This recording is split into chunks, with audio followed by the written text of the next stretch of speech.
when you see the word regions, right, and when we're in real functions at the moment, okay, what it really implies is inequalities,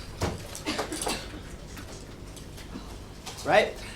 Regions come from inequalities, okay? We've actually been dealing with these for quite some time, but in more simple terms. So, example, and draw this with me, okay? If I say x is greater than 3, this is all about taking these functions, relations, and so on, taking them algebraically and representing them visually. A region is a visual thing. It's literally a drawing, okay? Now we can draw this. We can draw this inequality. How would we do it? On a line. On a line, very good, right? You draw a line like so, and you say, okay, well, for all the values like 3 and 3.1 and 4 and 5 and 100 and so on, all of those satisfy this inequality, right? So if I chuck 0 onto there, because you always have to have 0 on your number line, you got 1, 2, 3, there's 3. Okay. And except for 3 itself, any value over here will satisfy this inequality, right? So what I've got here is a diagrammatic representation of what I have written algebraically. Okay, now it's very important to mention that when you got x is greater than 3, right? That's a region, and its boundary is x equals 3. That particular point is the boundary. Okay, now the reason why a number line is exactly right, is the most appropriate way to demonstrate this, is because a number line is one-dimensional. It's one-dimensional, and I have one variable here, right? One unknown, one thing that can change, one variable. So then what would happen if I wanted to have not one variable, but two? We're in real functions on the Cartesian plane, aren't we? So let's draw a Cartesian plane.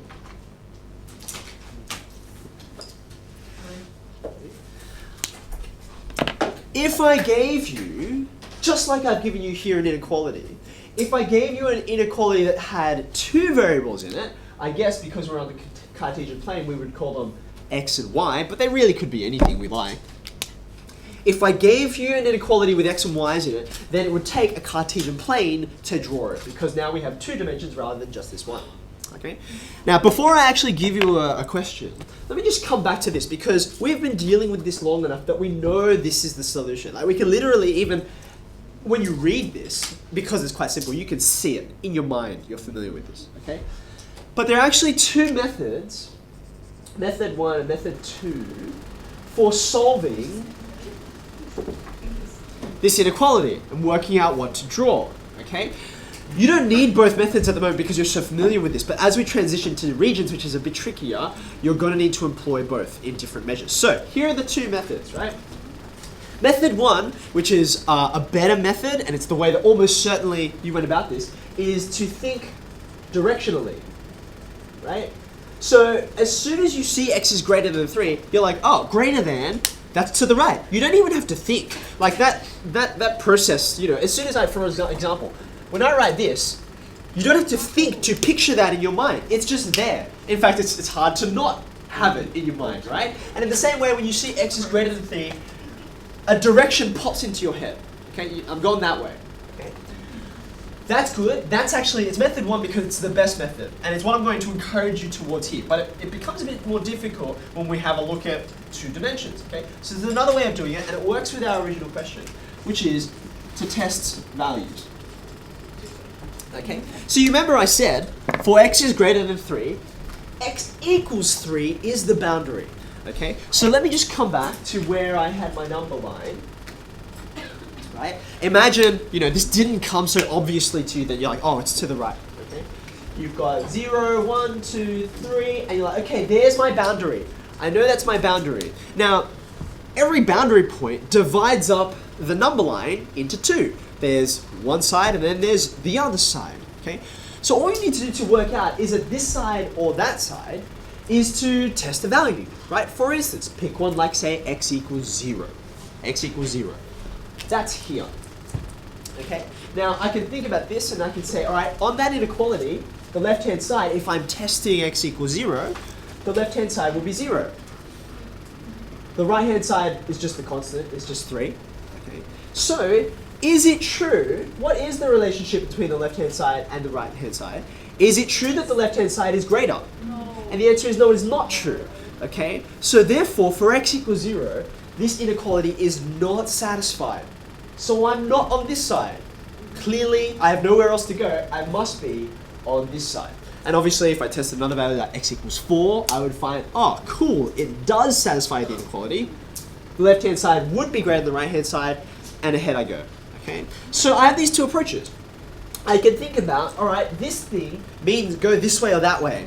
So if you're familiar which way it means, then you can just draw the arrow. Okay? Alternatively, if that doesn't come to you straight away, you just pick a number. Pick a number on either side of your boundary, and then just go for it. Okay? So let's now apply that to regions. Here's our example. Y is greater than x plus 1. Y is greater than x plus 1. Okay, now, the first thing we want to say is, just like I had before, when you've got greater than, that's a whole bunch of different values, right? They're defined, they're lined off by a boundary, right? And the boundary is you take the inequality and you make it an equals sign, right? So y equals x plus 1 is the boundary. Okay. Now, just like in a number line diagram, right, when you have the boundary and you don't want to include it, we have a hollow circle, and if you do want to include it, you have a filled or closed circle, okay? There's exactly the same thing happening with these boundaries. Have a look at the inequality that I gave you. Is the boundary included or not? No. It is not. It's not inclusive, doesn't have that line there. So the corresponding thing for a hollow circle for 2D regions, rather than a whole bunch of hollow circles, is a dotted line. Okay, so y equals x plus 1, we know how to draw this thing. There is y equals x plus 1, and as usual, you label because we want to know what these things are. And soon enough, we're going to have quite a few of them flying around. So I have some intercepts here, if you're curious, 1 and -1. So that's all fine. Okay. Now we have two methods here. We can think directionally or we can test values, okay? Now thinking directionally here is a little less straightforward. So I'm actually going to show you the testing values because even though it's quite crude, it's a bit slow in some ways, it's easy to see, it's easy to convince yourself that it's true, okay? Now here, because we're only on one dimension, you just pick x equals this or x equals that. But I'm on the Cartesian plane here, right? So you can't just pick an x value. It has to have a corresponding y value, right? So you have a look. What might be a nice, easy point to test on our Cartesian plane? It's got to be on one side of the boundary. How about the origin, right? If the origin isn't on the boundary, right? And frequently, unfortunately, the origin is on the boundary, and then it's not helpful because once you try the boundary, you know it's not included. Okay. But if the boundary doesn't pass through the origin, you should always use it because it's just so easy. Okay. So let's have a go at this. Left-hand side, I'm testing out 0, 0, right? So I actually will say that. Test 0, 0. Okay. The left-hand side is just y, which is 0. Okay. The right-hand side is 0 plus 1. It's just 1. Okay, so is the inequality true or not? No. Left-hand side, is it greater than the right-hand side? No. Answer, no, it's not. Right? So therefore, 0, 0 is not in the region that I'm after. It's not, because it just failed the test. Okay? So now that means it must be the other side. It's not on this side, it must be on this side. That's it. That's all you have to do. I'm going to shade up here. You'll be able to do this much better with pencil, but I don't have, well, I can't use a pencil with one. So there you go. That's it. Okay, yes. Is it like greater than above the line? Okay, right. So this was the method of testing values. Okay, a better way, which I'm going to try and encourage you towards, but it's not as straightforward as this, and not as easy to convince, is to think about it in terms of directions. Okay, so now let's think about this. Y is greater than something. Okay, Y is greater than something. Now, for instance, if I gave you like a number, if I said like, not apples, if I said Y is greater than 7, okay, we know Y is greater than 7 means above, means up, right? So you can think in terms of the directions for Y's, and if it was less than 7, you'd say it's below, okay? In exactly the same way, if I have Y is greater than X plus 1, right, what that corresponds to is above y equals x plus 1. That's the boundary, right? When you've got y as the subject, you can read it as it's everything above that boundary. Okay, and that makes sense. It's like, look, here's my boundary, and I'm going above. Right? Does that make sense? Okay. Now, that's not the only way to think about it, by the way. Like, we used to think in terms of left and right. You can do that as well. Watch this. I can think in terms of up and down because y is the subject, and y is a vertical thing. Okay.